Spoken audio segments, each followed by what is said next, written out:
நாளிலே வழக்கம் போல கூடி வர தேவன் நமக்கு உதவி செய்திருக்கிறார். அதற்காக நாம் தேவனுக்கு துதி செலுத்துகிறோம், நன்றி செலுத்துகிறோம். உங்கள் யாவருக்கும் இயேசு நாமத்தில் அன்பின் நல்வாழ்த்துக்கள். ஹல்லேலூயா.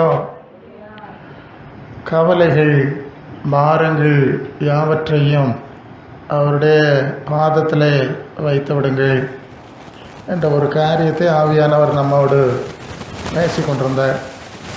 அதை தொடர்ந்து நானும் ஆவியானவர் என்னையும் பேசும்படி உணர்த்துகிறதுனால நான் அந்த திசையிலே செல்ல விரும்புகிறேன். எபிரேயருக்கு எழுதின நிருபம் 12ஆம் அதிகாரத்தில் அந்த முதல் வசனத்தை நாம் படிக்கிறோம். எபிரேயர் 12:1 படிங்க. மேகம் போன்ற திரளான சாட்சிகள் 12:1 மேகம் போன்ற இத்தரளை திரளான சாட்சிகள் நம்மை சூழ்ந்து கொண்டிருக்க பாரமான யாவற்றை சுற்றி நெருங்கி நிற்கிற பாவத்தையும் தள்ளிவிட்டு விசுவாசத்தை துவக்கிறவரும் முடிக்கிறவருமாக இருக்கிற இயேசுவை நோக்கி நமக்கு நியமித்திருக்கிற ஓட்டத்தில் பொறுமையோடு ஓடக்கடவும். ஹல்லேலூயா. அப்போ நிறைய கவலைகள், பாரங்கள் எல்லாருக்கும் இருக்கிறது. கவலை இல்லாத மனுஷன் கிடையாது, பாரம் இல்லாத மனுஷன் கிடையாது. இன்னும் தெளிவாக சொல்லப்போனால் இந்த உலகத்தில் இருக்க வரைக்கும் இந்த கவலைகள், பாரங்கள் யாருக்கும் முடிவடைய போவது இல்லை. அதான் உண்மை. ஒன்று போனால் இன்னொன்று போனால் நீங்கள் வயசானவங்க எல்லாம் இங்கே இருக்கிறீங்க, உங்கள் வாழ்க்கையை திருப்பி பாருங்கள்.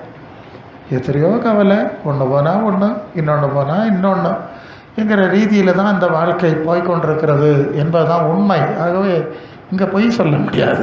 இல்லையா? சும்மா நடக்காத காரியங்களை பொய்யெல்லாம் சொல்லி உங்களை குஷிப்படுத்த முடியாது.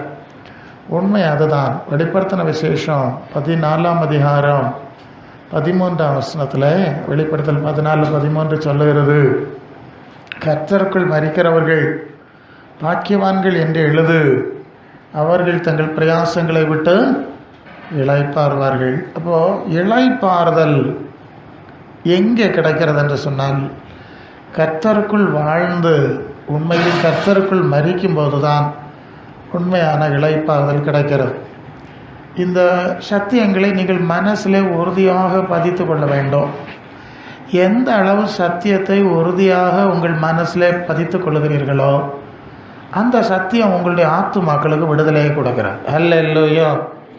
அது யோவான் 8ஆம் அதிகாரம் 32ஆம் வசனத்தில், யோவான் 8:32, சத்தியத்தை அறிவீர்கள், சத்தியம் உங்களை விடுதலையாக்கும். சத்தியம்னு சொன்னால் ஃபேக்ட், உண்மை, இதுதான் உண்மை. இந்த உலகத்தில் பிரச்சனைகள் முடியவில்லை என்கிறது உண்மை. கண்ணீர் கவலைகள் முடியவில்லை என்கிறதான் உண்மை. சாவு வரை துன்பங்கள் மாறி மாறி வந்து போய் கொண்டிருக்கிறது என்கிறது தான் உண்மை. உண்மையா இல்லையா? நீங்கள் சொல்லுங்கள். உலகத்தை இத்தனை வருஷம் நீங்கள் பல வருஷங்கள் வாழ்ந்திருக்கிறீர்களே, உங்கள் வாழ்க்கையை திருப்பி பாருங்கள். இது உண்மையா பொய்யா என்கிறத நீங்களே சொல்லிவிடலாம். இதுதான் உண்மை. பிரச்சனை ஆண்டவரை ஏற்றுக்கொண்டவர்களுக்கும் தீரலை, ஏற்றுக்கொள்ளாதவர்களுக்கும் தீரலை. ஆனால் ஆண்டவருடைய பிள்ளைகளுக்கும், கவனிக்கிறீங்களா, ஆண்டவருடைய பிள்ளைகளுக்கும் மற்றவர்களுக்குள்ள வேறுபாடு என்ன என்று சொன்னால், ஆண்டவருடைய பிள்ளைகள் பிரச்சனைகளை, அலைகளை தாண்டி ஆண்டவர் இருக்கிற இடத்துக்கு போய் சேர்ந்து விடுகிறார்கள். அல்ல, புரியுதா? கடலில் அந்த படகு நீங்கள் கடற்கரை பார்த்தா தெரியும். அந்த படகு எத்தனை அலைகளுக்கு மேலே ஏறி இறங்கி இல்லையா? சில சந்தர்ப்பத்தில் எங்கள் ஊரில் கடற்கரை உண்டு. நான் கடற்கரையில் போயிருந்து அதிகமாக ஜெபிக்கிறவன். ஆகவே எனக்கு அது ரொம்ப நல்லா தெரியும். இந்த மீனவர்கள் இந்த படகை அந்த கடலுக்குள்ளே மீன் பிடிக்க போக வேண்டாம். போனால் இந்த அலை அங்கேருந்து இங்கே அடிக்கிறது இல்லையா? அப்போ என்ன பண்ணும், இந்த போட்டை கர்வர்ஸில் இங்கே தள்ளிடும். இவங்க முன்னால் போனால் அது இங்கே பின்னால். நீங்கள் பார்த்துக்கிட்டு இருந்தீங்கன்னா இப்போ தான் அந்த என்ஜின் மாட்டியிருக்காங்க. முன்னாலெல்லாம் கை துடுப்பு வச்சு தான் ஓட்டுவாங்க. என்ன கஷ்டப்படுவாங்க தெரியும். கொஞ்சம் நேரம் ஏன்னா அது கரையை நோக்கி தள்ளி கொண்டிருக்கிறது. இவர்களுக்கு கடலுக்கு உள்ளே செல்ல வேண்டும். பெரிய பாடு. அவ்வளவு நேரம் அவங்க நிறத்தாமல் துடுப்பு போட்டு போட்டு போட்டு அப்படி தான் ஒரு கடந்து போவார். கொஞ்சம் அந்த பக்கம் போன அப்புறம் கொஞ்சம் குறையும்னு நினைக்கிறேன். ஓகே. இன்னொரு வேதனை என்னென்னா, சில சந்தர்ப்பத்தில் கடலுக்கு உள்ளே போயிடுவாங்க, பிடிச்சிட்டு கரைக்கு வரணும், கரைக்கு வர முடியாது. அலைகளுடைய வேகம் அடித்து தூக்கி தூக்கி இங்கேருந்து அங்கே புரட்டும். இங்கே வரணும்னு நினச்சா அங்கே இழுக்கும், அங்கே போனோன்னா இங்கே இழுக்கும். கரைக்கு வர முடியாமல் திணறுவார்கள். நான் நேரடியாக இதை பார்த்துருக்குறேன். எங்கே போனோன்னு தெரியாது. இந்த கரையில் நிற்கிறவர்களுக்கு ஓரளவு தெரியும், நம்ம போட்டு வருது, கரைக்கு வர முடியாமல் திணறது. என்னன்னா அந்த சட்டையை கலத்தி இப்படி மேலே அசைப்பார்கள், இப்படி வா, இந்த பக்கம் வா. ஏன்னா இங்கே வரணுன்னா அங்கே கொண்டு போவோம், அங்கே கொண்டு இந்த அலைகள் தாறுமாறாக அடிக்கும். ஓகே. இதை கடந்து தான் அனுதின வாழ்க்கையை அவர்கள் வாழ வேண்டும். பேசி கொண்டிருக்கும்போது சொல்லுவார்கள், பார்த்தீங்களா சார், இதுதான் எங்கள் வாழ்க்கை. அல்ல. அப்போ வாழ்க்கை இப்படி தான் சென்று கொண்டிருக்கிறது. ஆகவே இங்கு உள்ள பிரச்சனையெல்லாம் முடிந்து விடும், கவலையெல்லாம் தீர்ந்துடும், சுகமாக வாழலாம்னு சொன்னால் நம்ப முடியாது. அது பொய், பச்சை பொய். அதனால் அந்த பொய்யை நான் சொல்ல தேவையில்லை. சரி, இளைப்பாறுதல் ஆண்டவருக்குள்ளே வாழும்போது அவருடைய ஆவியின் வல்லை மேலாலே ஒரு இளைப்பாறுதலை தருகிறார். ஒரு குறிப்பிட்ட அளவு நித்திய இளைப்பாறுதலை நாம் அவர்கிட்ட போகும்போது தான் அடைய முடியும்.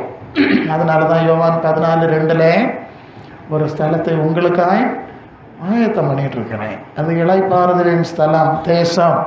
அங்கே சாபம் இல்லை, அங்கே கண்ணீர் இல்லை, அங்கே வருத்தம் இல்லை. அது ஒரு புதிய சூழ்நிலை. அது வெளிப்படுத்தல் 22:3 ஆட்டுக்குட்டியானவருடைய சிங்காசனம் அங்கே இருக்கும். அப்போ அந்த இடத்துக்கு நாம் செல்வதற்கு தங்களை ஒப்பு கொடுத்தவர்கள். ஒரு வார்த்தையை கவனிக்கிறீங்களா? எல்லாம் கவனிங்க. இயேசு இருக்கிற இடத்திற்கு யார் யார் செல்ல வேண்டும் என்று அர்ப்பணிக்கிறீர்களோ, இந்த வார்த்தையை நல்லா கவனிங்க. இயேசு இருக்கின்ற இடத்துக்கு செல்ல வேண்டும் என்று விரும்புகிறேன் என்று பூரணமாய் அர்ப்பணிக்கிறீர்களோ, அவர்களை மாத்திரம் இந்த கடலில் அமிழ்ந்து விடக்கூடாது, அக்கறை சேர வேண்டும். சேரணும் இல்லையா? அவர் இருக்க இடத்துக்கு போனோம் இல்லையா? அது வரைக்கும் கொண்டு சேர்க்கிற ஒரு உத்தரவாதத்தை கொடுக்குறார். உங்களுக்கு புரியுதானு சொல்லுது? யார் யார் இயேசு இருக்கின்ற இடத்துக்கு செல்ல விரும்புகிறேன். இன்னொரு வசனத்தை பார்ப்போமா? யோவான் 10:27-28. யோவான் 10:27-28. என் ஆடுகள் என் சத்தத்துக்கு செவி கொடுக்கிறது. அப்போ இயேசுவனுடைய வசனத்தை கேட்கிற ஆடுகள் அவை எனக்கு பின் செல்லுகிறது. இயேசுவை பின்பற்றுகிற ஆடுகள் அவைகளைத்தான் நான் அறிந்திருக்கிறேன். அந்த வார்த்தை மற்றவர்களை தெரியாது, அவைகளை அறிந்திருக்கிறேன். அவைகளை என் கையிலிருந்து ஒருவனும் பறித்து கொள்ள ஒரு நாளும் முடியாது. ஏன்னா அவர்களை நித்திய ஜீவனாகிய பரலோகத்துக்கு நான் அழைத்து சென்று கொண்டிருக்கிறேன். சரியா? நான் பரலோகத்துக்கு கூட்டிகிட்டு போயிட்டுருக்கேன். அவர்கள் என் பின்னால் வர்றார்கள். இடையில காற்றடிக்கும், புயல் வரும், மழை வரும், அலை வரும். எல்லாம் வந்தாலும் பறித்து கொள்ள முடியாது. அல்ல, என் கையிலிருந்து பறித்து கொள்ள விடுவதில்லை, ஒப்பு கொடுப்பதில்லை. யாரை ஆண்டவர் இருக்கின்ற இடத்துக்கு செல்ல விரும்பி அவரை பின் தொடர்கிறவர்களை. இந்த வார்த்தையை கவனிக்கணும். உலகம் முழுவதும் இயேசு நாமம் பல ரீதியில் பயன்படுத்தப்படுது. பலர் அந்த நன்மை செஞ்சார், என்ன செஞ்சார்லாம் சாட்சியெல்லாம் சொல்லிடுவாங்க. எல்லாம் நல்லது. இவங்க சொல்கிற எல்லா நன்மையும் இந்த உலகத்தில் போட்டுட்டு தான் போவாங்க. போட்டுட்டு தானே போனாங்க, ஒன்றும் கொண்டு போகலையே. சுகம் கிடச்சுன்னு சொன்னவர்கள் செத்து போனார்கள், வீடு கட்டணும்னு சொன்னவர்கள் போட்டுட்டு போனார்கள், வேறொரு எல்லாத்தையும் போட்டுட்டு தான் போனார். அப்போ இயேசு அதை செய்தார் இதை செய்தாருன்னு சாட்சி நல்லது தான். ஆனால் எல்லாத்தையும் விட்டு போனார்ங்கிறது தான் உண்மை. இயேசு இருக்கின்ற இடத்திற்கு செல்ல வேண்டும் என்று அவரை பின்தொடர்ந்தவர்கள் மாத்திரம்தான் அக்கறை சேர்ந்து அவர் இருக்கிற இடத்துக்கு போகிறார். சரிதானே? சந்தேகம் இல்லையே. ஆக அந்த இயேசு இருக்கின்ற இடத்துக்கு போக வேண்டும் என்று அவரை பின்தொடர்கிறவர்களுக்கு மட்டும்தான் இந்த அலைகளை தாண்டி செல்லக்கூடிய ஒரு உத்தரவாதம் இருக்கிறது. அல்ல இல்லையா? மற்றவங்க இருந்தால் என்ன, இல்லாமல் போனால் என்ன இல்லையா? அதான அர்த்தம். வாழ்ந்தா என்ன, வாழாமல் போனால் என்ன? லோக்கல் பாஷையில் சொன்னால் அப்படி தான் சொல்லணும். இருந்தா என்ன, இல்லாமல் போனால் என்னது? வாழ்ந்ததும் ஒன்று தான், வாழாமல் இருக்கிறதும் ஒன்று தான். அது 1 கொரிந்தியர் 15 19-20 வசனத்தில், இம்மைக்காக மாத்திரம் நாம் கிறிஸ்துவின் மேல் நம்பிக்கை உள்ளவர்களாக இருந்தால் எல்லா மனிதர்களை பார்க்கலாம் பரிதாபத்துக்குரியவர்களாக இருப்போம். கிறிஸ்துவோ மரித்தோரிலிருந்து எழுந்து நித்திரை அடைந்தவர்களில் முதற் பலனானார். அவன் தன் தன் வரிசையிலே உயிர்ப்பிக்கப்படுவான். அல்ல அப்போ இந்த உலகத்தில் நான் கொஞ்சம் முன்ன சொன்ன மாதிரி பல காரியங்களை அடைவதற்கு இயேசுவை தேடினவர்கள் பரிதாபத்துக்கு உரியவர்கள். ஏன் பரிதாபத்துக்கு உரியவர்கள்? மற்றவன் வீடு கட்டணும், உலகத்தில் அதை சாதிக்கணும் இதை சாதிக்கணும்னு ஓடுறான். அவனுக்கு தெரிஞ்சது அவ்வளோதான், அதுதான் அவனுக்கு சொர்க்கம். ஆகவே அதுக்காக தலைகளாக ஓடி முடிச்சாச்சு. ஆனால் இயேசு சொன்னார், உங்களுக்கு இன்னொரு ஸ்தலத்தை நான் ஆயத்தம் மண்ணுக்கு போகிறேன்னு சொல்லிட்டு போனார். சரிதானே? அப்போ அவர் இருக்கிற வண்ணமாய் அவரோட இருக்கணும் என்கிற காரியெல்லாம் கொடுத்தாச்சு. கொடுத்த பிறகு எங்களுக்கு இயேசு இருக்கிற இடத்துக்கு நாங்கள் வரையில்லை, அது எங்களுக்கு வேண்டாம். இந்த உலகத்திலே கொஞ்ச நாளைக்கு பெயிண்ட் அடித்து கொடியெல்லாம் ஒட்டிக்கிட்டு மலர் விளையாட்டுக்கு போகிறோம் அப்படின்னு சொல்லு ஆளுகளுக்கு அவர் பொறுப்பாக்க வேண்டிய அவசியம் இல்லை இல்லையா? அதுதானே உண்மை.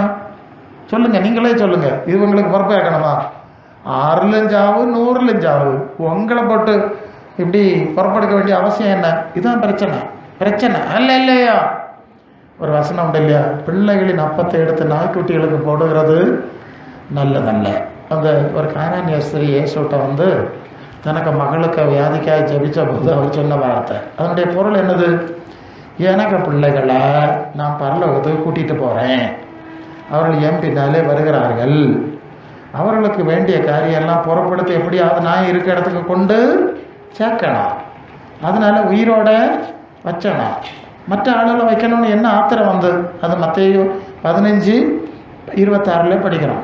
உங்களுக்கு புரியுதா? மற்றவங்களை பொறுக்கெடுக்க வேண்டிய அவசியம் இருக்கா? உங்களுக்கு எப்படி தோணுது? நீங்களே சிந்திக்கணும். இப்போ நிறைய பிரசங்கம் பண்ணதில்லை பாருங்க. நான் எப்போதும் கவலைப்படுவது, ஒவ்வொரு ரீதியிலும் ஒவ்வொரு விதமான ஜனங்கள், சிலர் படித்தவர்கள், சிலர் படிப்பறிவு குறைந்தவர்கள், பல ரீதியில் ஜனங்கள் இருக்கிறார்கள். எல்லாருக்கும் முன்னாலே நான் நிற்கணும், எல்லாருக்கும் வேண்டிய செய்தியை ஒரே சுவிசேஷந்தான், அவர்களுக்கு புரிகிற மாதிரி செய்தி சொல்லணுமா வேண்டாமா? ஒரு வாத்தியாராக இருந்தால் பிள்ளைகளுக்கு புரிய மாதிரி பாடம் எடுக்கணும், சரியா? அவருக்கு தெரிஞ்சதெல்லாம் அவர் பேசப்படாது, பிள்ளைகளுக்கு வேண்டிய பாடத்தை சொல்லணும், புரியும்படி சொல்லணும். அப்போ நானும் அப்படி தான் சிந்திப்பேன், இவங்களுக்கு எப்படி சொல்லுது ஆண்டவரேன்னு சிந்திப்பேன். அந்த அடிப்படையில் தான் உங்களோட பேசுகிறேன், சரிதானே? அப்போது பரலோகத்துக்கு போகாத பிள்ளைகளுக்கு, இயேசு இருக்கிற இடத்துக்கு போகாத விருப்பம் இல்லாத பிள்ளைகளுக்கு அவர் அற்புதம் செய்வாரா, அதிசயம் செய்வாரா? நீங்கள் சொல்லுங்கள். நான் இருக்கிற இடத்துக்கு வரப்போகிறதில்ல, நான் இருக்கிற இடத்துக்கு நீங்கள் விருப்பமே இல்லை, உங்களுக்கு அந்த ஆசையும் இல்லை, விருப்பமே இல்லை, ஒரு தேடலை இல்லை. உங்களுக்கு என்னத்துக்கு கிடந்தா மனக்கிடனா ஒன்றா? உண்மைதானா இல்லையா? உண்மை. அதுதான் இந்த வசனம் மத்தேயு 15:26, பிள்ளைகளின் அப்பத்தை எடுத்து நாய்க்குட்டிகளுக்கு போடுகிறது. எனக்கு பிள்ளைகள் பரலோகத்துக்கு போகிற என் பின்னால் வருவேன்னு சொல்லு. கொஞ்சம் பிள்ளைகள் என் பின்னால் வருது இல்லையா, அதுகளுக்குள்ளேயே பொறுப்பெடுக்கணும். நீங்கள் உங்கள் பிள்ளைகளுக்கு தானே பொறுப்பெடுப்பிய. பள்ளிக்கு பிள்ளைகள் விட்டு வரும்போது காற்று நிற்குதிய, நானும் நிற்க, எனக்கு பேரப்பையன் இருக்கிறதுனால எனக்கு பேரப்பையன் எங்கே வருவான்? எத்தனையோ பிள்ளைகள் போகும், ஆம்பளை பிள்ளைகளும் போயிட்டே இருக்குது. அந்தந்த பெற்றோர் அந்தந்த பிள்ளைகளை காத்து நின்று பக்குவமாக. ஒரு நாள் அங்கே ஏதோ ஒரு ஃபங்க்ஷன், அந்த பையன் ஊரில் உட்காந்துட்டான். நான் கொஞ்ச நேரம் வெளியே நின்னேன், சமயம் எனக்கு திருப்தி இல்லை, சர பைக்கை வச்சுக்கிட்டு உள்ளே போயிட்டேன். பார்த்தா இவன் அங்கே நிற்கான், வாழை இங்கே என்ன கூப்பிட்டேன். இல்லை இங்கே ஃபங்க்ஷன் நடக்கு, வாரியெல்லாம் இல்லை, ஓடலை வெளியே. ஃபங்க்ஷனாவது மண்ணாகட்டியாகும். எனக்கு பிள்ளை எனக்கு வீட்டுக்கு கூட்டிகிட்டு போனான். இந்த ஃபங்க்ஷன் காற்று கிடக்குதுக்கா, எனக்கு பிள்ளை இங்கே விட்டேன், பள்ளியில் படிச்சேக்கு விட்டான். முடிஞ்சா ஓடு. எல்லாரும் ஸ்தம்பிச்சு நிற்கா, வாத்தி மாறலாம். ஓங்கடா, எனக்கு பிள்ளைய எனக்கு கூட்டிகிட்டு வாழை எண்ணெய் பிடிச்சி இழுத்துட்டு வந்துட்டேன். அப்போ நமக்கு பிள்ளைகளை நம்ம கொண்டு போகிற இடத்துக்கு கொண்டு அதுலேயே நம்ம காத்துறோம். மற்ற பிள்ளைகளெல்லாம் கொண்டு செல்லணும், உங்களுக்கு ஆத்திரம் வந்தா. அப்போ ஏசப்பனே அப்படி தானே இருப்பார் இல்லையா? அவருக்கு பிள்ளைகளை கொண்டு போனோம், பாதுகாக்கணும், அதை பக்குவமாக எல்லாம் செய்வார். அப்போ அவருக்கு பிள்ளை இல்லாத ஆளுகளுக்கு இந்த உரிமை வருமா? வராது. சரிதானே? சரிதானே? சந்தேகம் இல்லையே? உங்களுக்கு புரிஞ்சிருக்கா இல்லையா? இப்போ நீங்கள் யோசிக்கணும். நேரு தானே, உண்மை தானே. இப்போ என்ன செய்யுது? ஏசப்ப நமக்கு காரியத்தை தருவாரா, கருதுவாரா? நான் அவருக்கு பிள்ளையான்னு நீங்கள் முதல்ல சிந்திக்கலாம். நான் பிள்ளையா விரும்புகிறேன்னா, அவர் இருக்கிற இடத்துக்கு போக விரும்புகிறேன்னா? அப்படி இல்லைன்னா இன்னைக்கு அந்த விருப்பம் வந்தாவனா? நான் சொல்லுவது புரியுது இல்லையா? சும்மா இப்படியெல்லாம் ஆண்டவர் பேசிகிட்டு இருக்க மாட்டார். உங்களுக்கு அந்த விருப்பம் உண்டாகணும். ஆண்டவரே, நான் உமக்கு பின்னால் வர விரும்புகிறேன், உம்முடைய ராஜ்யத்துக்கு வர விரும்புகிறேன், உம்முடைய சித்தம் செய்ய, அப்படி ஒரு தீர்மானத்தை எடுத்து தான் ஆவணும். நீங்கள் உள்ள இடம் எல்லாம் கூட்டத்துக்கு யார் இறங்குறதுனால ஆண்டவர் உங்களுக்கு ஒன்றும் கூடுதலாக தரப்போகிறது கிடையாது. அல்ல இல்லையா? நான் வருகிறேன், நான் விரும்புகிறேன், என்னை நடத்தும். அர்ப்பணிக்கலாம். முதல் அர்ப்பணம். இது நீங்கள் புரிஞ்சுக்கிடணும். சரி, இந்த பிள்ளைகளுக்காக வேண்டி நான் ஏற்கனவே சொன்னேன், ஒரு ஸ்தலத்தை நமக்காக ஆயத்தம் பண்ணுகிறார். 2 கொரிந்தியர் 5:1 படித்தா, 2 கொரிந்தியர் 5:1, பூமிக்குரிய கூடாரமாகிய நம்முடைய வீடு அழிந்து போனாலும் தேவனால் கட்டப்பட்ட கைவேலை இல்லாத நித்திய வீடு பரலோகத்தில் உண்டென்று அறிந்திருக்கிறோம். அப்போது பரலோகத்திலே ஒரு நித்தியமான ஒரு வாழ்க்கை சூழ்நிலை ஆண்டவர் நமக்காக அமைத்து கொண்டிருக்கிறார் என்பதை நாம் மனசில் வைத்திருக்க வேண்டும். அல்ல அறிந்திருக்க வேண்டும். அவர் ஆயத்தம் பண்ணி கொண்டிருக்கிறார். பொறுப்புடன் நடக்க வேண்டும். அந்த பக்கம் இந்த பக்கம் திரும்பப்படாது. வேறு சிந்தைகளுக்கு இடம் கொடுக்கக்கூடாது என்கிறதான ஒரு உணர்வு என்ன செய்யணும்? இருக்கணும். நாம் ஏற்கனவே எபிரேயர் 12:1 வந்துக்கிட்டு இருக்கோம். அதில் இருக்க வார்த்தை என்னன்னா, பாரமானவைகள். என்னது? நிறைய பாரம், நிறைய கவலை. அதுதான் கேட்டோம்.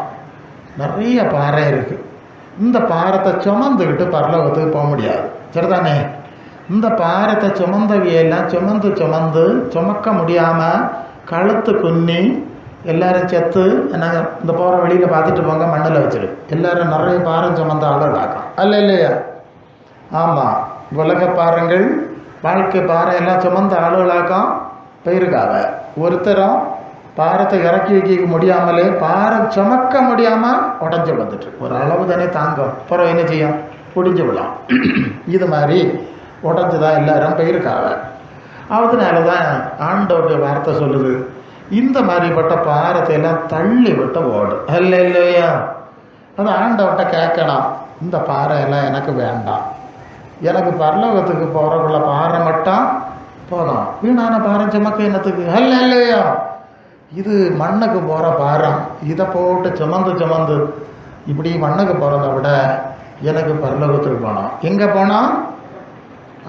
1 கொரிந்தியர் 15ஆம் அதிகாரத்தில் ஒரு வசனம் இருக்கு இல்லையா? 15ஆம் அதிகாரம் எடுங்க. மண்ணானவன் எப்படிப்பட்டவனோ மண்ணானவர்களும் 15ஆம் அதிகாரம் 49ஆம் வசனம் எடுங்க. அந்த பக்கம் 15:48 படிங்க. மண்ணானவன் எப்படிப்பட்டவனோ மண்ணானவர்களும் அப்படிப்பட்டவரே, வானத்துக்குரியவர் எப்படிப்பட்டவரோ வானத்துக்குரியவர்களும் அப்படிப்பட்டவர்களே. கவனிக்குதெல்லாம். இப்போ 2 பிரிவு மக்களை சொல்லியிருக்கு. ஒரு கூட்டம் மண்ணானவர்கள், இப்படி பாரம் சுமந்து மண்ணுக்கே போனவர்கள். இன்னொரு கூட்டம் வானத்துக்குரியவர்கள். எப்படி? இயேசு, வானத்துக்குரிய இயேசுவை பின்பற்றுகிற வானத்துக்குரியவர்கள். அவர்கள் மண்ணுக்குரியவர்கள் கிடையாது. அவங்களுடைய ஆத்துமா ஆண்டவர் இருக்கு. ஆண்டவர் அங்கே பரலோகத்தில் இல்லையா இருக்காரு? அப்போ ஆண்டவருடைய பிள்ளைகள் அங்கே தானே போனோம். சரிதானே? ஆண்டவர் எங்கே இருக்கிறார்? பிதாவாகிய தேவனுடைய வலது பார்சத்தில் இருக்கிறார்.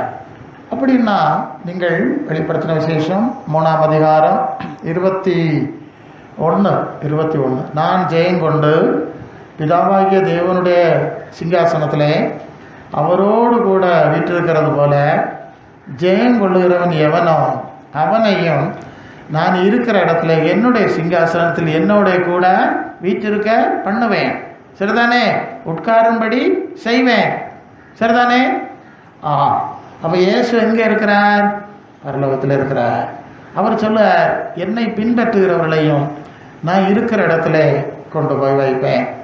அப்போது இயேசு வானத்துக்குரியவர், பரலோகத்துக்குரியவர், அவரை பின்பற்றுகிறவர்களும் பரலோகத்துக்குரியவர்கள். சரிதானே? அப்போ இவர்களும் வானத்துக்குரியவர் எப்படிப்பட்டவரோ அந்த வானத்துக்குரிய இயேசுவை பின்பற்றுகிறவர்களும் வானத்துக்குரியவர்களே. இனி அடுத்தது, மண்ணானவன் எப்படிப்பட்டவனோ? மண்ணானவனா யாரு? இந்த மண் உலகத்தின் காரியங்களுக்காக ஓடுகிறவர்கள், அப்படித்தானே அர்த்தம் ஆக்கணும், மண்ணானவர்கள். இந்த மண்ணானவன் எப்படிப்பட்டவனோ இந்த மண்ணுக்கு உரியவர்களும் கடைசி வரை சமந்து கூனி குருவி மண்ணில் போகிறதான் மிச்சம். சாவ போகிற காலத்தில் அவளுக்கு கவலை இல்லை. என்ன தெரியுமா? பூமிக்குரிய கவலை தான். தனக்கு போக வேண்டிய இடத்துல போய் சேரணுமே. சிலருக்கு பிள்ளைகளை பற்றி கவலை, சரி கவலைப்பட வேண்டியது நியாயம்தான் இல்லையா? பிள்ளைகளை பற்றி பின்ன பிள்ளைகளை பற்றி கவலைப்படாண்டாமா? படணும். அடுத்தது பேர பிள்ளைகளை பற்றி கவலை, அடுத்தது பேர பிள்ளைய பற்றி கவலை. கொள்ளாமா? அது போய்கிட்டே இருக்கான். மண்ணானவருடைய கவலை எங்கே போவோம்? சரி பிள்ளைகளை வளர்த்தாச்சு, அதில் எல்லாம் செட்டில் பண்ணியாச்சு, இனி நமக்கு பரலோகத்துக்கு போகிறக்குள்ள வழியை பார்ப்போம்னு சிந்திக்கணுமா வேண்டாமா? சொல்லுங்க. இந்த ஆளு சிந்திக்க மாட்டாங்க. இல்லை இந்த ஆளை ஒருத்தர் என்ன செய்ய மாட்டாங்க? சிந்திக்க மாட்டார்கள். அது ஒரு பிசாஸ். என்னது பிசாஸ்? உலகத்தின் ஆவி, அசுத்த ஆவி, வஞ்சிக்கிற ஆவி, பூமிக்குரிய ஆவி. அது அதை போட்டு இழுத்து இந்த மண்ணிலே கடைஞ்சி சுற்றி அதிலே கொண்டு மண்ணிலே வைக்கிறது வரைக்கும் அது விட போகிறதில்லை. இப்போ நீங்கள் உங்கள்கிட்ட கேள்வி அப்பப்போ கேட்கணும், நீங்கள் மண்ணுக்குரியவர்களோ பரலோகத்துக்கு வானத்துக்குரியவர்களோ? உண்மை சொல்லணும். உங்கள் மனசாட்சியில் நீங்கள் பேசணும். இங்கே எனக்கு கேட்காண்டாம், உங்களுக்குள்ளே கேட்டுக்கிடணும். ஆமாம், இப்போ பிரசங்கியார் சொல்லுற மாதிரி நான் மண்ணுக்குரியவனா இல்லை வானத்துக்குரியவனா, நம்ம லட்சணம் நம்ம லெவல் எப்படி இருக்குன்னு நீங்கள் பேசிக்கிடலாம். உங்கள் தகுதி உங்கள் தன்மைக்கு ஏற்பதான் தேவன் உங்களுக்குரிய காரியங்களில் பொறுப்படுத்த முடியும். நான் சொல்வது புரியுதா? நிறைய ஆளோ மண்ணுக்குரியவர்களாக்கும், பூமிக்குரியவர்களாக்கும், வானத்துக்குரியதை சிந்திக்கலை, வானவருக்குரிய காரியத்தை சிந்திக்கலை. சத்தம் போடுவது ஏசப்பா டேடி, ஏசப்பா மம்மி. எப்படி எந்த முறையில் மம்மி? ஏசப்பன் டேடின்னு சொன்னால் அப்பனுக்கு வழியில் பிள்ளை போகண்டாமா? அப்பன் சொல்லுறது மாதிரி கேட்டால் அப்பனுக்கு பிள்ளை தான், அப்பன் சொல்ல வழியில் நடந்தால் அப்பனுக்கு பிள்ளை தான். இது அப்படி ஒன்றும் நடக்கிறது கிடையாது. சும்மா டேடி மம்மி எல்லாம் நிறைய பாட்டெல்லாம் எழுதிட்டாங்க. அப்படி நமக்கு இருக்கக்கூடாது. பாருங்க, நமக்கு வானத்துக்குரிய சிந்தை. ஓ ஏசப்பா இப்படி சொல்லுகிறீரா, நான் உனக்கு பின்னால் வர்றேன், கர்த்தாவை சொல்லும் அடியே கேட்கிறேன்னு நடக்கிற கீழ்ப்படிதல் உள்ள பிள்ளைகளா என்ன செய்யணும்? உங்கள் ஒவ்வொருத்தருடைய கீழ்ப்படிதல் எவ்வளவு நீங்கள் பார்த்துக்கிடலாம். உங்கள் மனசாட்சியில் தெரியும், நான் உண்மையிலே இயேசுவின் வார்த்தைக்கும் மாதிரிக்கும் காரியங்களுக்கு எவ்வளவு கீழ்ப்படுகிறேன். நீரை கிடையும், எனக்கு உரிய காரியத்தை செய்ய முடியுமா முடியாதா? இப்போ அதான கேள்வி. சில பிள்ளைகள் கவனிக்கிறீங்களா? பிள்ளைகள் அப்படி தான் சண்டை. இல்லை அது சரியில்லை, இது ஆபத்து, அது நல்லதில்லை.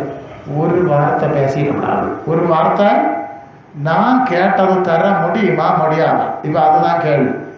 அப்படி தானே நம்ம பிள்ளைகள் கேட்குது இல்லையா? நீர் பேசாண்டாம், நான் கேட்டது தர முடியுமா முடியாது.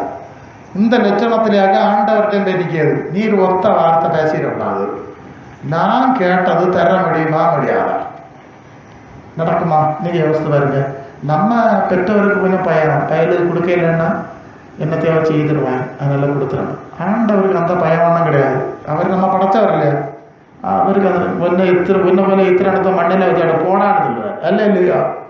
புறத்தை பார்ப்பார், கொஞ்சம் தூரம் பார்ப்பார், சரி பிள்ளை இல்லையா போட்டுன்னு பொறுமையாக இருப்பார். அவருக்கும் பொறுமைக்கு ஒரு எல்லாம் உண்டு, நமக்கும் உண்டு இல்லையா பொறுமைக்கு எல்லாம்? அது மாதிரி அவருக்கும் எல்லாம் உண்டு. அவர் ஜோலியை பாருன்னு சொல்லுவார். இல்லை நம்மளே சொல்லிவிடுவோம் ஒரு கட்டத்தில் ஜோலியை பாருன்னு. அன்பு பிள்ளைகளை, நமக்கு உணர்வு வேணும். என்ன வேணும்? இந்த வாழ்க்கை நிரந்தரம் இல்லை, அடுத்த செகண்டு நம்ம கையில் கிடையாதுங்கிற உணர்வு வேணும். இல்லையா? இந்த உயிர் ஆண்டவர் தந்திருக்கிறதாங்கிற பயமும் உணர்வும் வேணும். நீங்கள் இந்த கூட்டத்திலே வந்து கிடைங்கன்னு சொல்லலை, ஏன் பின்னால் வருங்கன்னு சொல்லலை. உன்னை படைத்த ஆண்டவர் அல்ல, உன்னை உயிரோட வச்சிருக்கிற ஆண்டவர். அதாவது ஒரு மனுஷன் தனக்கு தோட்டத்தில் திராட்சை தோட்டம், அதுக்கு நடுவில் ஒரு அத்தி மரத்தை நட்டிருந்தான். எந்த மரம் நட்டிருந்தான்? ஓகே, உங்களுக்கு தெரிஞ்ச ஒரு மரம்னு வைங்க, தென்னை மரமோ மாமரமோ வைங்க. தண்ணி ஊற்றியாச்சு, உரம் போட்டாச்சு, எல்லாம் செஞ்சாச்சு. அது காய்க்க வேண்டிய ஒரு பிராயம் வந்தாச்சு. அந்த சீசனில் வந்து அப்படி பார்த்தான், மரத்தில் ஒரு காயம், மாங்காய் இல்லை, தேங்காய் இல்லை, சக்கையும் இல்லை, பலாப்பழமாக இல்லை. போயிட்டான். அடுத்த வருஷம் வந்தான். அந்த வருஷம் சீசன், அந்தந்த சீசனில் காய்க்கும் இல்லையா பருவம். திருப்பியும் வந்தான், பார்த்தான், ஒன்றும் இல்லை, போயாச்சு, போட்டு இனி அடுத்த வரையும் பார்ப்போம். அடுத்த வருஷம் வந்தாச்சு. திருப்பியும் பார்த்தா ஒன்றும் இல்லை. அவனுக்கு கோபம் வந்துட்டு. உங்களுக்கு வருமா கோபம்? உங்களுக்கு கோபம் வருமா? கவனிக்கிறீங்களா? உங்களுக்கு கோபம் வருமா? வருமா? வரக்கூடாதோ? நமக்கு கோபம் வரணும், அவருக்கும் கோபம் வரணும் இல்லையா? அப்போ அவர் பார்த்தாரு, டேய் 3 வருஷமாக அந்த மரத்தை பார்க்கேன், இது கனி ஒன்றும் இல்லை, இதை நீ வெட்டி போடு. என்ன செய்? வெட்டி தானே போடணும். நிலத்தை கிடக்குது, தானே உருப்படாது, அடுத்த ஆளையும் உருப்பட விடாது. அப்போ தோட்டக்காரன் சொன்னானா, ஐயா இதை கொண்டு வரக்கு பட்டப்பாடு பெரிய பாடு, இதை நட்டு, இதை தண்ணி ஊற்றி, இது நிமித்தம் உண்டான கஷ்ட நஷ்டம் எல்லாம் சுமந்து இல்லையா, இத்தனை தூரம் இழுத்துட்டு வந்தாச்சு. இப்படி சொன்னால் எப்படி? இந்த ஒரு வரியமும் கூட பார்ப்போம். 2024 என்ன செய்வோம்? பார்ப்போம். கனி கொடுத்தா வைக்கலாம், இல்லை என்றால் வெட்டி போடலாம் என்று சொன்னானா? அப்படி ஒரு பகுதி லூக்காஸ் விசேஷத்தில் இருக்கிறோம். இது போல ஆண்டவர் நமக்கு எத்தனையோ சந்தர்ப்பத்தை கொடுத்து, நம்ம எல்லாம் உலகத்தில் இருக்க ஆளோட பெரிய பரிசுத்தவான்களா? அப்படி ஒன்றும் கிடையாது. அப்படி கொண்டு வந்திருக்கார். அப்போ இந்த நாட்களில் இந்த உணர்வு நமக்கு வேணாம். இது ஆண்டவர் நமக்கு தந்திருக்கிற ஆயுசு. இதை தேவ சித்தம் செய்து அவர்கிட்ட போகிறது பயன்படுத்தணுமா வேண்டாமா? ஆத்திரமா அர்ப்பணிக்கணும். எப்படி அர்ப்பணிக்கணுமா? போதும், உடனே ஆண்டவர் சொல்லுது செய்வேன், எனக்கு உதவி செய்யும், எனக்கு உதவி செய்யும், எனக்கு உதவி செய்யும். அப்படி சமர்ப்பணத்தோடு அழும்போது ஆண்டவர் விண்ணப்பத்துக்கு செவி கொடுப்பாரு. இல்லையோ? உங்களுக்கும் தேவனுக்கு இடையில உறவு, அதை நான் பேசிகிட்டு இருக்கேன், வேற யாரும் பேசலை. நீங்கள் முழங்கால் போடுறீங்க, நீங்கள் ஆண்டவர்கிட்ட பேசுகிறீங்க, எனக்கு உதவி செய்யும், உங்களுடைய சித்தம் செய்ய உதவி செய்யும், நான் என்ன செய்ய சித்தமாக இருக்கிறீங்க, எனக்கு உதவி செய்யும். இதையே நீங்கள் சொல்லி கொண்டிருந்தால் கர்த்தர் தொடர்ந்துள்ள வழிகளை காட்டுவார். காட்டும்போது ஆண்டவருக்கு பின்னால் நடந்துடலாம். சரியா? அங்கே எங்கேயும் பார்த்துக்கிட்டு அப்பா இப்படி, சித்தப்பா இப்படி, மைனி இப்படி, அக்கா இப்படி, சித்தி இப்படி இருக்குன்னு வகையில் கூட அப்போ அவ்வளோதானே சொல்லுவார். அந்த பேச்செல்லாம் கிடையாது. உன்னை படைத்தவர், உன்னை அழைத்தவர், உன்னை உயிரோட வச்சிருக்கிறவர், எனக்கு பின்னால் வருவியான்னு கேட்டால் அநேகர் தங்கள் இது மனசை பூரணமாக ஆண்டவருக்கு கொடுக்கறது இல்லை. நல்ல பிரியனம். யார் யார் கொடுத்தாங்களோ அவங்கெல்லாம் இன்னைக்கு ஊழியம் செய்கிறாங்க. நாங்கள் இன்றைக்கும் பேசிக்கொண்டோம். சரியா? எப்போ ஒரு சந்தர்ப்பத்தில் பாஸ்டர் சொன்னார், ஆச்சரியமாயிரும். ஏதோ ஒரு கட்டத்தில் இப்படி கூட்டத்தில் வந்தாங்க, இப்படி வச்சுட்டு இப்போ பார்த்தா எங்கேயோ ஒரு இடத்துல ஊழியம் செய்கிறார்களாம், ஊழியத்தில் இருக்கிறார்களாம். பார்த்தீங்களா? வந்து கொஞ்ச நாள் ஒரு சின்ன அனுபவத்துக்கு வந்தார்கள். தேவன் அவரில் மாற்றி இருக்கிறார். அதுக்கு காரணம் அவர்களுடைய அர்ப்பணம். இல்லையோ? அவங்க எல்லாரும் போல தான் வந்தாங்க. 10-50 பேர் வந்திருப்பாங்கன்னா கூட்டத்தோட கூட்டம் வந்த ஆளு தான். ஒரு சிலர் தான் தங்களை தேவனுக்கு அர்ப்பணிக்கிறார்கள். இல்லையோ? தங்களை தேவனுக்கு அர்ப்பணிக்கிறார்கள். இது மனசுல வைங்க. நீங்க எவ்வளவு அர்ப்பணிச்சீங்க? நீங்க வேணா சொல்லுவிய, நாங்க அந்த கோயிலுக்கு போறோம், இந்த சபைக்கு போறோம், அதை பற்றி எல்லாம் உங்கள்கிட்ட கேட்கல. நான் பேசுகிற வார்த்தையை நீங்க கவனமா கேட்கணும். நான் சிலுவை வச்ச கோயிலுக்கு போறேன், சத்திய வேத கோயிலுக்கு போறேன், பைபிள் வச்சிருக்கிற கோயிலுக்கு போறேன், இதெல்லாம் உங்கள்கிட்ட கேட்கல. உங்களை படைத்த ஆண்டவர், உங்களை அழைத்த ஆண்டவர், அவர்கிட்ட நீங்க பேசினதும் உண்டா? இல்லையா? ஆண்டவரே, நான் உமக்கு பின்னால் வருகிறேன் என்று உங்கள் எத்தனை பேர் உண்மையில் பேசினீர்கள்? பலருக்கு வப்பராளம். நான் அதை கேட்டேன் தரையில, இதை கேட்டேன் தரையில, வப்பரெல்லாம் இருக்கு இல்லையா? ஓ நடக்கல அதுக்கெல்லாம் வப்பரெல்லாம் இருக்கு இல்லையா? நீர் சொல்லுகிறத கேட்டு நடக்க நான் எந்த அளவு என்னை அர்ப்பணித்தேன். இல்லையா? உம்மை விட எனக்கு உலகம்தான் பெருசு, உம்மை விட எனக்கு சொந்தக்காரன் தான் பெருசு, உம்மை விட எனக்கு குடும்பம் தான் பெருசு. அதென்ன உண்மை? கடைசியில் கண்ணை மூடின பிறகு குடும்பக்காரமாரெல்லாம் ஆளுக்கு ஒரு மாலையை கொண்டு வச்சுட்டு போவான். சரிதானே? நான் உண்மை சொல்லி ஆகணும், ஒழிச்ச உடனே முடியாது. வேற என்னத்தை கொண்டு வந்தான்? என்னத்தை கொடுத்தியே? நீங்கள் என்னத்தை கொடுத்து விட்டியே பார்ப்போமே, கேட்போம். உங்கள் ஆளுகளுக்கு அக்காளம் தங்கச்சியும் மாமியும் மைனிக்கும் நீங்கள் என்னத்தை கொடுத்துட்டியன்னு கேட்போம். நீங்கள் இதானே கொடுத்துட்டியே, அதுதான் மற்றவங்களும் உங்களுக்கு தருவாங்க. வேற ஒன்றும் இல்லையே. ஆண்டவர்கிட்ட போனோம்னா ஒரு அர்ப்பணம் வேணும். உங்கள் உள்ளத்தை ஆண்டவர் பார்க்குறார். மனுஷன் முகத்தை பார்ப்பான், தேவன் என்னத்தை பார்க்குறாரு? இருதயத்தை பார்க்குறாரா? உங்கள் இருதயத்தை பார்த்தாரா? எங்கள் இருதயத்தை பார்த்தாருங்க. 15 வயசுல நான் பைபிள் படிக்க ஆரம்பித்தேன். இன்னைக்கு வரைக்கும் தமிழிலும் மலையாளத்திலும் பல சூழ்நிலையில் நான் இப்படி உங்களை மாதிரி ஆளுகளுக்கு பிரசங்கம் பண்ணுறேன். என்ன காரணம்? நான் ஒரு பைபிள் காலேஜ் ஒன்றும் படிக்கலை. ஆண்டவர் இப்படி சொல்லியிருக்காரு, அதை செய்யணும், நடத்தும், வர்றேன், முடிஞ்சு போச்சு, ஃபினிஷ்ட். இங்கே இருக்க எல்லாரும் அப்படிப்பட்ட ஊழியம் செய்கிற ஆளுவெல்லாம் அப்படிப்பட்டவர்களாகும். இதில் எங்களோட வயசு கூடின ஆளுகள் இருப்பாவ. அவங்களுக்கு எங்களுக்கும் வித்தியாசம் என்னன்னா, நாங்கள் ஆண்டவருடைய சத்தத்துக்கு கீழ்படித்தோம், கற்றுத்தந்த உபதேசத்துக்கு நடந்து பின்னால் வந்ததுனால இன்னைக்கு ஊழியக்காரர் ஆகிறார். எங்களை விட வயசு கூடின ஆளுவ எல்லாம் ஒருவேளை எங்களுக்கு முன்னே பைபிளை படிச்சிருப்பாங்க, உருப்படையில, பொண்ணுக்கும் பயன்படையில. அல்ல இல்லையோ, இதான் முந்தினவர் பிந்தினவர் முந்தினவர்னு சொல்லுது. அல்ல இல்லையோ. அப்போ உங்கள் அர்ப்பணம் எப்படி நீங்கள் பார்த்துக்கிடனா? என்னைக்கே இப்படி கூட்டத்துக்கு நீங்கள் வந்துக்கிட்டு இருப்பீங்கன்னு நீங்கள் ஒரு தடவை கனவு ஒன்றும் காணாண்டான். அப்படியா உலகத்தில் நடந்துட்டு இருக்கு. உங்களுக்கு ஒரு அர்ப்பணம், உங்களுக்கு ஒரு ஜபம், ஆண்டவரோடு நடக்கிற ஒரு அனுபவம் கண்டிப்பாக வந்தால் பேதராக இருந்தாலும் அவர்கள் திசை கட்டு போவதில்லை. ஏன்னா உங்களுக்கு நான் கல்விமான்கள் மத்தியிலெல்லாம் பேசுவோம், வேதத்தை ஆராய்கிறவர்களோடு பேசுவோம். அவரிடத்துல பேசுகிற மாதிரி வேறு, சரியா? அது வேறு, அவங்கள பேசணும். உங்கள்கிட்ட அப்படி பேச முடியாது. உங்கள் தகுதிக்கு ஸ்டாண்டர்டுக்கு பேசணும். உங்களுக்கு ஈஸியான வழி என்னை நடத்தும். நம்முடைய சித்தப்படி என்னை உண்மை மனசோட ஜெபம் பண்ணா பேதராக இருந்தாலும் திசை கட்ட போவதில்லை. அல்ல இல்லை, உங்களை அவர் நடத்துவார் பாருங்க. அவருக்கு பின்னால் நடந்தால் எத்தனையோ சாட்சி இருக்கு இல்லையா, நடத்தியிருக்காருன்னு, நடத்துவார். ஏதாவது பீடி ஆகிருக்குன்னா, பிரேக் டவுன், இடையில பிரச்சனை வந்திருக்குன்னா நீங்கள் மனசில் ஆக்கிக்கிடணும், நான் சரியில்லை. யார் சரியில்லை?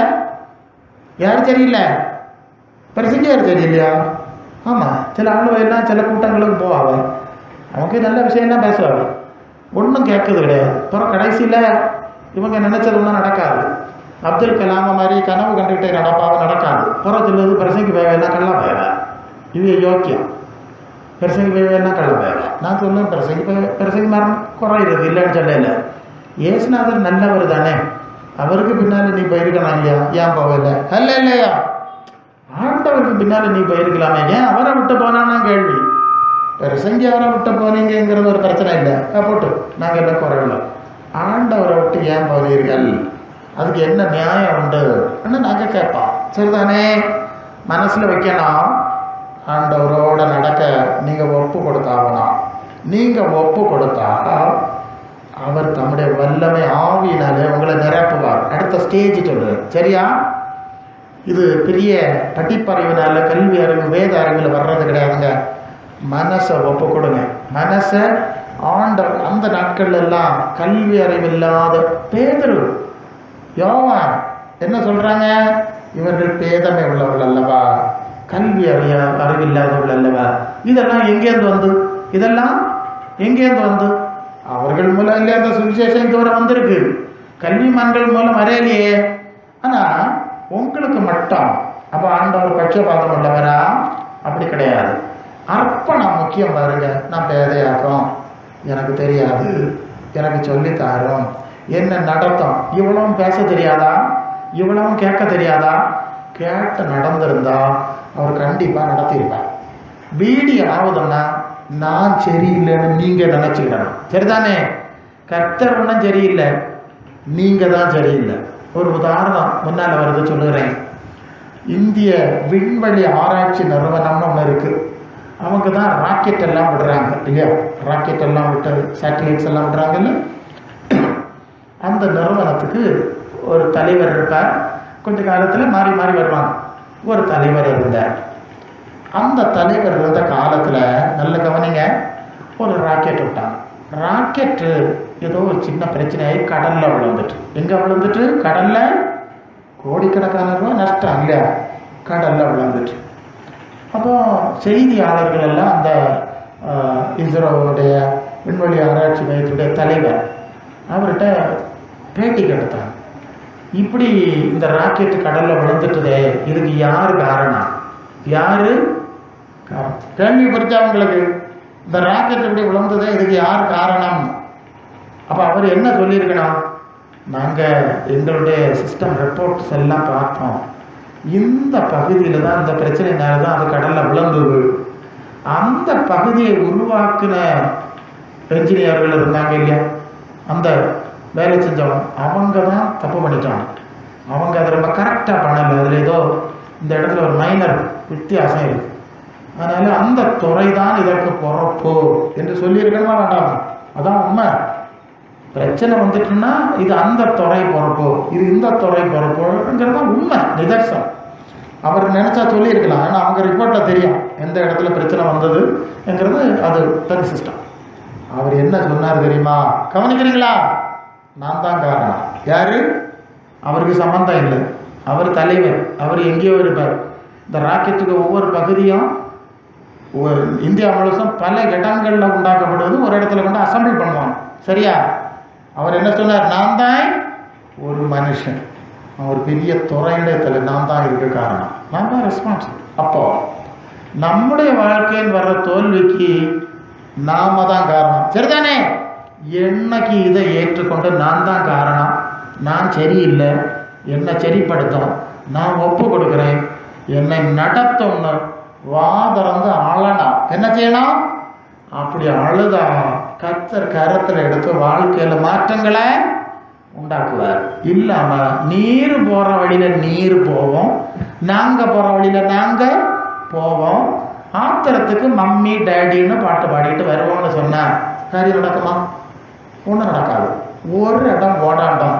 நீ அழுது ஜெபம் பண்ணணும்.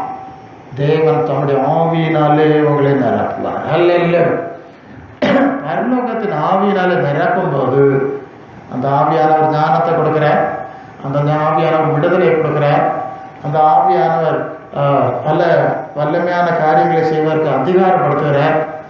அவருக்கு சித்தம் நிறைவேறது வரைக்கும் அவருக்கு அனுமதி இல்லாமல் நம்ம பிசாசை தொட முடியாது. இப்போ பிரிச்சுதான் முத்திரை போட்டிருக்கு. முத்திரை அது எபேசியர் 1:13 வந்தீங்கன்னு சொன்னால், வாக்கு தத்தம் பண்ணப்பட்ட பரிசுத்த ஆவியினால் முத்திரை போடப்பட்டிருக்கு. முத்திரை என்ன? அடையாளம். முத்திரை போட்டாச்சு. முத்திரை போட்ட ஆளுகளுக்கு நடக்க வேண்டிய எல்லாம் பரலோக தேவ சித்தப்படி தான் நடக்கணும். அதுக்கு மிஞ்சி நடக்க முடியாது. ஆனால் ஒரு காரியம் சொல்லுகிறேன், ஆண்டவருக்கு பின்னால் போனால் நீங்கள் யோவான் 17:14-16 தெளிவாய் சொல்லுகிறது, நான் உலகத்தான் அல்லாதது போல என்னுடைய சீடர்களும் உலகத்தார் அல்ல. நல்ல மனசில் வை. இயேசுநாதருக்கு பின்னால் போனால் இந்த உலகத்தாரை போல வாழ முடியாது. அது வேற வாழ்க்கை, இது வேற வாழ்க்கை. அதனால தான் எபிரேயர் நிருபம் 12:1 அந்த வசனத்தில் என்ன சொல்லுதுன்னா, நமக்கு நியமித்திருக்கிற ஓட்டத்தில், சரியா, உங்கள் அடுத்த வீட்டுக்காரனுக்கு ஓட்டம் வேறு, சொந்தக்காரனுக்கு ஓட்டம் வேறு. இன்னும் சொல்லுகிறேன், ஆண்டவர் சொன்னார், தகப்பனையாவது தாயாவது மகனையாவது, அது மத்திய 10:37, தகப்பனையாவது தாயாவது மகனையாவது மகளையாவது என்னிலும் அதிகமாக நேசிக்கிறவன் எனக்கு சீசனாக இருக்க மாட்டான். ரொம்ப தெளிவாக சொல்லுகிறேன், உங்கள் கணவர்களின் ஓட்டம் வேறு, உங்கள் ஓட்டம் வேறு, உங்கள் ஓட்டம் வேறு, உங்கள் பிள்ளைகளின் ஓட்டம் வேறு. ஆமாம், இது மாறி மாறி வச்சுக்கணும். சரியா? மனைவி, கணவன்னா மனைவி, அவருக்கு தனிப்பட்ட வாழ்க்கை ஓட்டம். அவங்களும் விசுவாசியாக இருந்தால், ஆண்டவரை உண்மையாக பின்பற்றலாக இருந்தால் ஒரே மாதிரி ஓட்டம் இருக்கும். இல்லைன்னா அது வேற, இது வேற. அந்த பாதையில் உங்களை ஆண்டவர் நடத்த மாட்டார். இல்லையா? இப்போ என்ன பிரச்சனைன்னா, ஏசப்பா வேணாம், அவர் இருக்க இடத்துக்கு போனான். எல்லார மாதிரி நாங்களும் ஓடலாம். கொள்ளாமா? அது எப்படி ஓடுது? உங்களை தான் வேற பாதையில் ஓட வச்சாச்சு. இல்லை, இது எங்கே போகுது? திருச்செந்தூர் போகுது. இது எங்கே போகுது? தூத்துக்குடி போகுது. தூத்துக்குடிக்கு போகிறதுக்கு ஓடிட்டு இருக்க ஆளு திருச்செந்தூர் பாதையில் ஓட முடியுமா? திருச்செந்தூர் ஒரு லைனில் போகிறவங்க தூத்துக்குடி ஓட முடியுமா? உங்களுக்கு தெரிஞ்சே சொல்லு. அது ஏதோ உங்கள் இடம் வச்சுக்கிடுங்க. எப்போ அந்த இடத்துக்கு போகிற ரோட்டில் போனால் அந்த இடத்துக்கு போகல. அப்போது பரலோக ராஜ்யத்துக்கு போகிற பாதையில் போகிறதுக்கு ஓடுற ஆள் வேறு, அது தனி பாதை தானே. அது மற்றவையெல்லாம் அங்கே ஓடிலையா, சுற்றி கரங்கி ஓடுறாங்க. சட்டையை கடத்தி ஓடுறாங்க, ஓட்டுட்டு இப்படியெல்லாம் நமக்கு ஓட முடியும். என்ன நினைக்கிறீங்க நீங்கள்? ஓட முடியாது. அதான் நமக்கு நியமித்திருக்கிற ஓட்டத்திலே யாரை பார்த்து ஓடு? இயேசு இருக்கிற இடத்த பார்த்து ஓடு, இயேசு இருக்கிற சூழ்நிலையை பார்த்து ஓடு. அந்த பக்கம் இந்த பக்கம் திரும்பி ஓடுங்கன்னா போய் சேர முடியாத ஆகும். வழி மறைச்சான் வரும். என்னது வழி மறைச்சான்? நம்ம திசை திருப்பி விடுறது. சில வேளை நான் எங்களையும் வழி மறைச்சான் திசை திருப்பி விட்டுருக்கு. அவசரத்தில் ஓடிக்கிட்டு இருப்போம். அந்த நேரம் சாசு ஒரு அங்கே திருப்பி விட்டுருவோம். நாங்கள் வழி மாறுவோம். ஒரு அங்கே போய் திருப்பி வந்திருக்கோம். அப்போது இப்படி போகாமல் ஆண்டவரை மாத்திரம் பார்த்து நமக்கு நியமித்திருக்கிற ஓட்டத்தில் பொறுமையாக தான் ஓட முடியும். பாருங்க, மற்ற எல்லாம் வேகமாக போகிறாங்கன்னு ஓட முடியாது. என்ன அழைச்சிருக்க, அவர் இருக்கிற இடத்துக்கு கூட்டிகிட்டு போகிறார், பக்குவப்படுத்தி கொண்டிருக்கிறார். அவருக்கு பின்னால் தான் நான் போனோம். மற்றவன் ஓடுவேன், குறுக்கு வழியில் போகிறேன், கார் வண்டியில் போகிறேன், நான் ஓட முடியாது. எனக்கு பாதையிலே, எனக்கு நியமித்திருக்கிற பாதையிலே பாரமானவைகளையும் பாவமானவைகளையும், ஏன் உலகம் முழுவதும் சாசுக்குள்ள கிடக்கு, இங்கே தேவ பிரசனம் இல்லை. அதனால அந்த பாதையில் ஓடனா பரலோகத்துக்கு போய் சேர முடியாதுங்கிற உணர்வோடு எச்சரிக்கையாய் ஓட கற்றுக்கொள்ள வேண்டும். கற்றுக்கொள்ளுவீங்களா? சொல்லுங்க, கற்றுக்கொள்ளணுமா? நேர் பிறந்தங்க பண்ணிட்டு போய் நமக்கு காரியத்தை பாரு, நாங்கள் இப்படியே தான் இருப்போம். என்ன செய்ய முடியும்? பிறகு ஆத்திரம் வந்தால், பேய் வந்தால், நோய் வந்தால் நடுராத்திரி போகணும். பாஸ்டர் மூச்சு முட்டது பாஸ்டர். ஓ, எனக்கு மூச்சு இப்போ முட்டதோ? அல்ல, உங்கள்கிட்ட ஃபோனில் சொல்ல முடியாது, மனசுக்குள்ளே நினச்சிடணும். ஓ, மூச்சு இப்போ முட்டதோ? முட்டான் கண்டிப்பாக ஒரு நாள் முட்டனா இல்லையா? கண்டிப்பாக முட்டான். அல்ல இல்லையா? ஆண்டவரை பார்த்து ஓடுனா அந்த வார்த்தை இருக்கு, நானே உன் பரிகாரியாகிய வாஸ்திருக்கலாம். நானே உன் பரிகாரியாகிய கர்த்தர். யாருக்கு பரிகாரம் செய்வார்? நீங்கள் யோசித்து பாருங்க. பல வேளை ஆண்டவர்கிட்ட சண்டை போட்டுருவோம். நம்ம நினைக்கல, நம்ம ஆண்டவருக்கு தகுதியாக நடந்தோமா, யோக்கியமாக நடந்தோமான்னு சிந்திக்கல. இத்தனை வருஷம் ஆச்சே, பரிசுத்தாவின் அபிஷேகம் பெற்றியா? முத்திரை கிடச்சதா? உனக்கு அந்த வல்லமை இருக்கா? உங்களுக்கு அதை பற்றி கவலை இல்லை. கிடச்சிருக்கிற வல்லமையில் கர்த்தரிலும் அவருடைய சத்துவத்தின் வல்லமையிலும் பலப்படுங்கன்னு எழுதியிருக்கு. பலப்பட்டியெல்லாம் தெரியலை. எபேசியர் 3:16 சொல்லுது, ஆவியினாலே உள்ளான மனுஷனின் வல்லமையால். நமக்கு உள்ளான மனுஷனில் பலப்படணும்னு ஆசை கிடையாது, சரிதானே? இந்த மண்ணில் வைக்க எலும்பும் சதையில் தான் பலப்படணும். இதுதான் நமக்கு ஆத்திரம், அப்படித்தானே? உள்ளான மனுஷனில் நீங்கள் பலப்பட்டிருந்தா, உண்மையை சொல்லுகிறேன், அந்த வசனம் எப்படி சொல்லுது? அது 2-3 யோவானா, நீ உன் ஆத்மாவில் வாழுகிறது போல. ஆமாம், 3 யோவான் 2ஆம் வசனம். பிரியமானவனே, உன் ஆத்மாவில் வாழுகிறது போல நீ எல்லாவற்றிலும் வாழ்ந்து சுகமாக இருக்கும்படி. அப்போ முதல்ல ஆத்மாவில் வாழணும், சரிதானே? ஆத்மாவில் வாழாம எலும்பும் சதையில் வாழ்ந்தவர்களுக்கு என்ன நடக்குதுன்னு உங்களுக்கு தெரியலையா? நம்மளாம் இப்போ அதுக்கு தானே ஓடிட்டு நடக்கும், அதுலேயே வாழ்ந்துடணும். ஸோ ஆத்மாவில் முதலாவது வாழுங்கள் என்ன ஆண்டவர் சொன்னால் அதை பற்றி சிந்திச்சேனா? நான் ஆத்மாவில் வாழுகிறேனா? ஆத்மாவில் பலப்படுகிறேனா? உள்ளான மனுஷனில் பலப்படுகிறேனா? பரலோக சிந்தையில் பலப்படுகிறேனா? ஆவியின் கண்களை சிந்திச்சலாம். அதெல்லாம் சிந்தை கிடையாது. நமக்கு எங்களுக்கு எத்தனையோ பாறை இருக்கு பிரசங்கார. ஓ, உங்களுக்கு நிறைய பாறை இருக்கு இல்லையோ?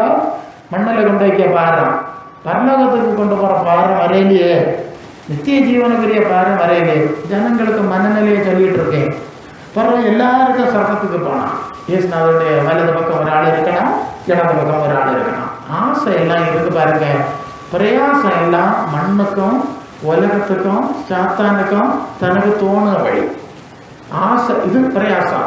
ஆசை என்னது? இயேசுநாதர் இருக்கிற இடத்துல போய் வந்துடலாம் முடியாது.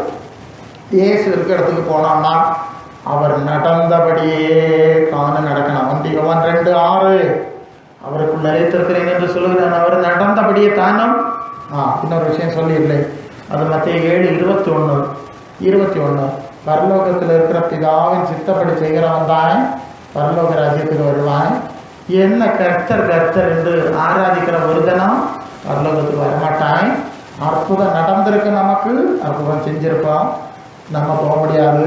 அக்கிரம செய்கிறக்காரன் அவர்களை கூப்பிடுவேன்னு சொல்ற அல்ல இல்லையா? புரிஞ்சலாம். இயேசு ஆராதிக்கிறதுனால யாரும் சொர்க்கத்துக்கு போக மாட்டீங்க. தெளிவாக புரிஞ்சுடுங்க. எல்லா இடத்துலையும் இயேசு ஆராதனை இருக்குது. இயேசு சொல்ற என்ன கர்த்தர் ஆராதிக்கணும் ஒரு தினம் பரலோகத்துக்கு வரமாட்டான். யார் வாரது? பரலோக தெய்வ சித்தம் செய்யணும், என்னுடைய வசனத்தின்படி செய்யணும், நான் காட்டின மாதிரியில் நடக்கணும், எனக்கு சீசர் ஆகணும். எப்படி? ஞானஸ்நானமே சீசராக்கி தான் ஞானஸ்நானமே கொடுக்கணும். புரியுதா சொல்றது?